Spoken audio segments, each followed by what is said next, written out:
Okay, in this video I'm going to show you how to use an in-cylinder pressure transducer.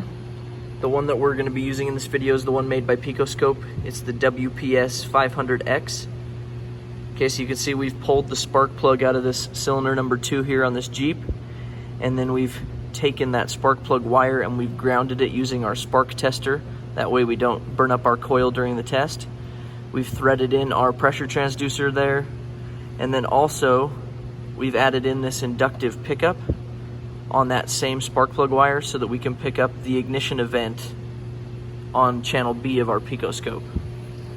Okay, so when we come over here, here's our setup. Notice on channel A, we've selected that WPS 500X on range 1. Make sure also that you've selected range 1 on the transducer itself. And then we've picked up to a 200 PSI range on that. And then on channel B, we've left it in the ×1 probe, and we're going to be plus or minus 2 volts to pick up just that little spike of the ignition.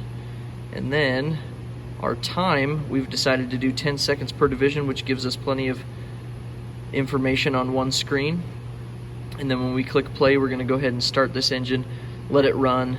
We'll rev it a couple times to see the differences when we're at higher RPMs, and then we'll come back in and analyze what we've got.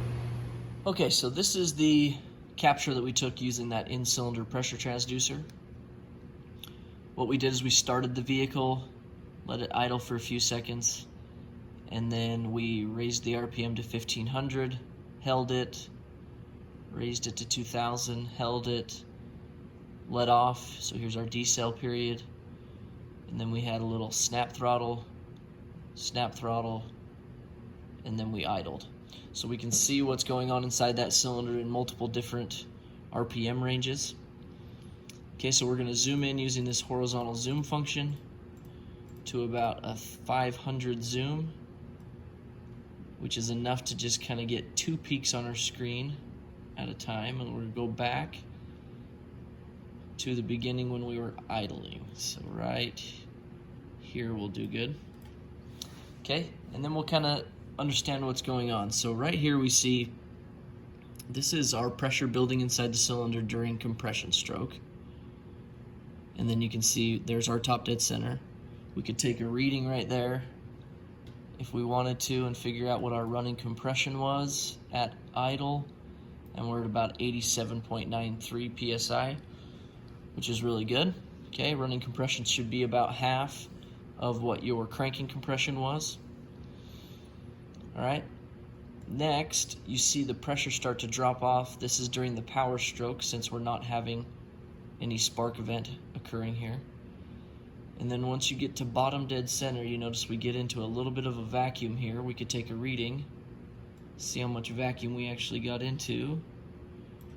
We're at about negative 6.491 PSI. And then right down here we see the exhaust valve opens and a little bit of pressure comes in, and we could see what our back pressure was if we measured right here. So we were about 2.629 back pressure. And then right here our exhaust valve shuts and the intake valve opens, and we go back down into this vacuum zone, and then intake valve shuts and we go back into compression. So this is 720 degrees rotation of the crankshaft from here to here. And you could, if you wanted to, pull out these rulers over here, which measure in degrees, and we could take it from peak to peak, and we could divide it out into multiple different degrees using this ruler settings, right? I could give it 6 partitions, 8 partitions, up to 10 total. And this is nice because then I could come in and I could figure out, well, at what position did the exhaust valve open in relation to the crankshaft? Same with the intake. Figure out if everything's timed right by doing that. Okay, so that's just one thing you could do.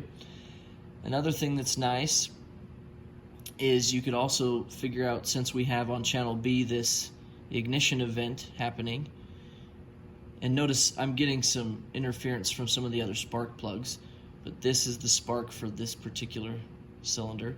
So we could pull out the white cursor over here, and in comparison to our blue rulers, it takes a measurement of when our ignition event is happening, which is about 6 degrees advanced.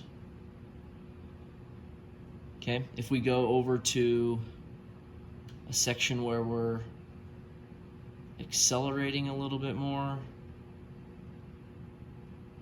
like right here, we could take a different reading and see how much our ignition advanced.